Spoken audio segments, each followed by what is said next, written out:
Hey y'all, welcome to Reflections with Coco. Today we are talking about this transition from being seen with to being truly seen and deeply known. It's really about recognizing the relationships that feel surface level and that feel like you just can't be yourself so that you can embrace those deeper and more meaningful connections. As an introvert, I totally understand how it takes time for me to get to know someone and to open up and be vulnerable. But over the last 7 years, I've really been practicing in my relationships. How can I be more vulnerable, be more open, and also discern which relationships are worth putting my time and effort into? So, society has definitely taught us to celebrate the appearances. How many followers do we have? Who are we associated with?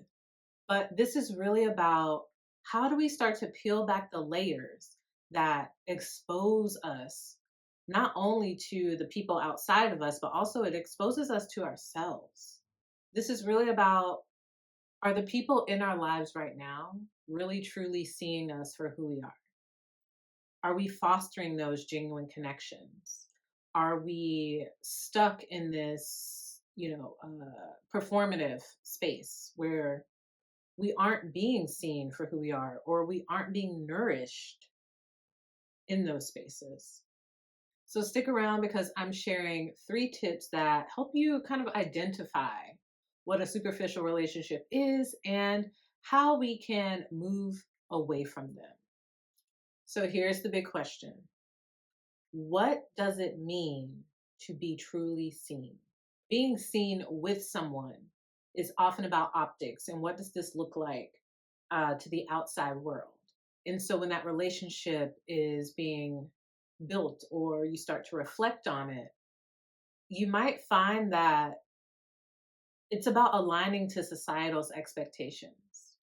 It looks like a friend group that looks perfect on social media, or you're out here in the world with this person because you want to be seen with them, you want to be associated with them. And that can feel very hollow. It can feel superficial. It can feel like you actually aren't receiving anything out of that. And when we start to really deeply see each other, that's where transformation happens in our relationships. Because even when we can start to see ourselves, when we really go into this internal practice, and again, I'm an introvert, so I love my alone time to where the molecules are shifting into a different structure. And so when we are moving through what does it mean to be seen with, or what does it mean to truly be seen, we have to recognize what are the actual signs that I'm in a superficial relationship. So, for one, the conversations probably lack depth. Like, they're just like straight surface level. You're only talking about small talk, or you're gossiping, or you're talking about how somebody looks, or some achievements that somebody have done that really don't matter. It's like those things don't actually matter. Like, who are you? And when you step away from that, do you feel drained?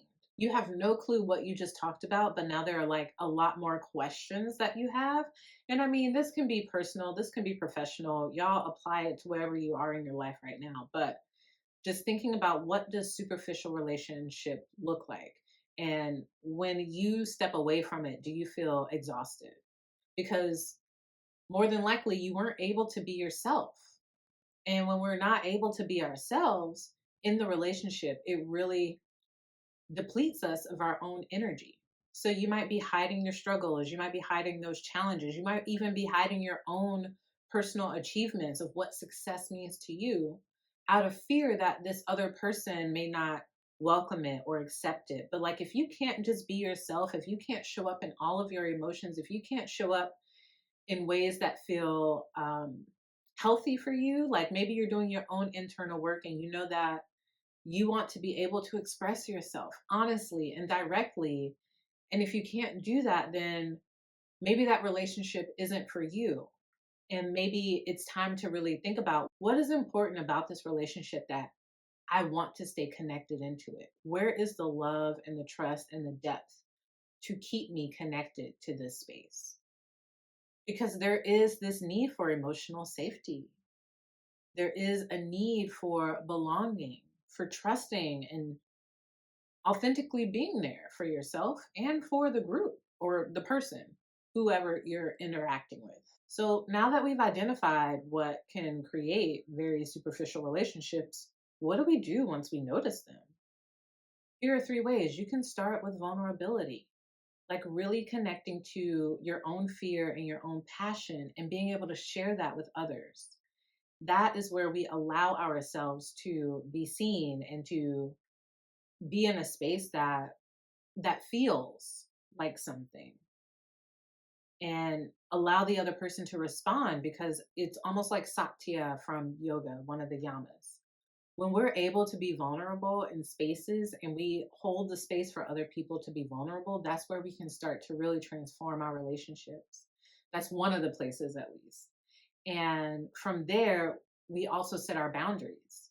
And when we set those boundaries, it's allowing us to see, like, are we together only because it's convenient for the other person or it's convenient for myself?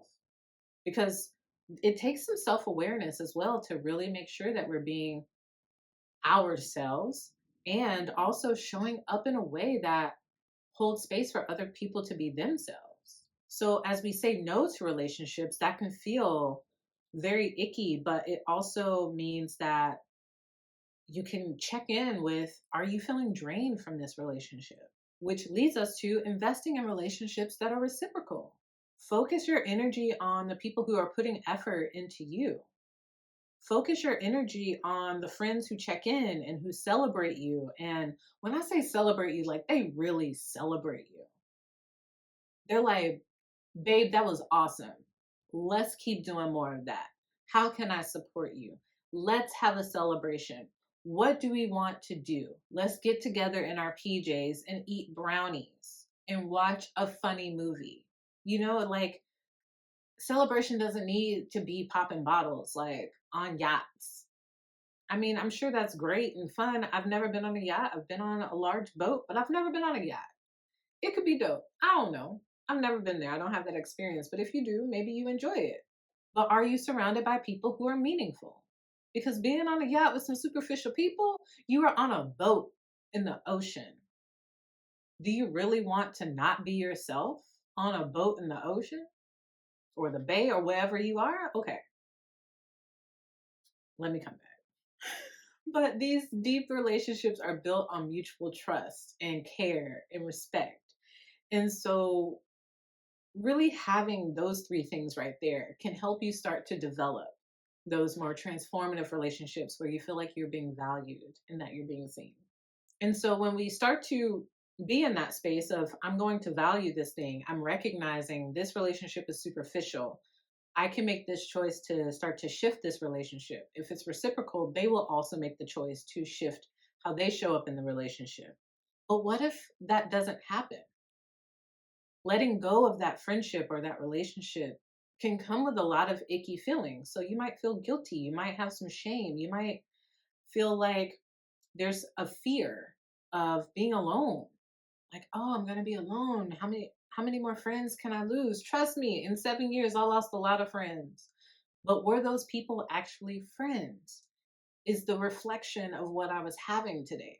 Were they actually friends? Like, a lot of people have come into my life and have left my life. But were they actually my friend? Did they care about me? And from their actions, that's why they had to leave. If you're asking the universe to remove people from your life, they will remove the ones that do not serve you. The universe shows you what's superficial. It tells you through your body, through how you're receiving information. So really being in that space to also have the awareness of that. But when we're letting go and releasing those old friendships, like, we will have some of those, again, sticky, icky feelings come up. And it's up to us to really process that and move through that. Because when we can stay consistent in what it is that we do want, the things that we don't want just drop off. They literally do just drop off. Yeah. So just imagine your life where relationships aren't about what it looks like to the people outside of that relationship, but it's about the heart and the connection and where you meet each other within that relationship. That's the beauty of being seen deeply. That's the truth. That's what's authentic. That's the presence. So let me wrap this up.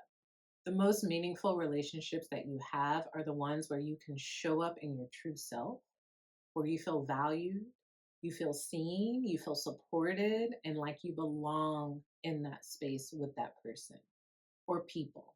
It's it is the transformation from being seen with to being fully seen for who you are. Again, the internet is so big. Y'all don't know me from the next person. But the truth of the matter is that I'm here and I'm a human. And I just want us to be more human with each other. I want us to be more kind to each other. This is just a journey, and we're all here at the same time on this path. We all have our own paths, but there is one large path that we're all moving on. We might be zigzagging across that path of like where we're going, but we're interacting with other people moving in the same direction. No matter if we want to see it that way, we're all moving in the same direction. We're just moving in our own directions upon that. So, yeah, thank you all so much for being here. If you enjoyed this episode today, please hit the like button, the follow button, the subscribe button, and come back over and nourish the channels. And I want to keep nourishing you and comment about how you've moved from being seen with to being seen and what it feels like if you haven't been able to discern that yet, or where you are. I want to hear from you too. But thank y'all, and I will see you in the next video.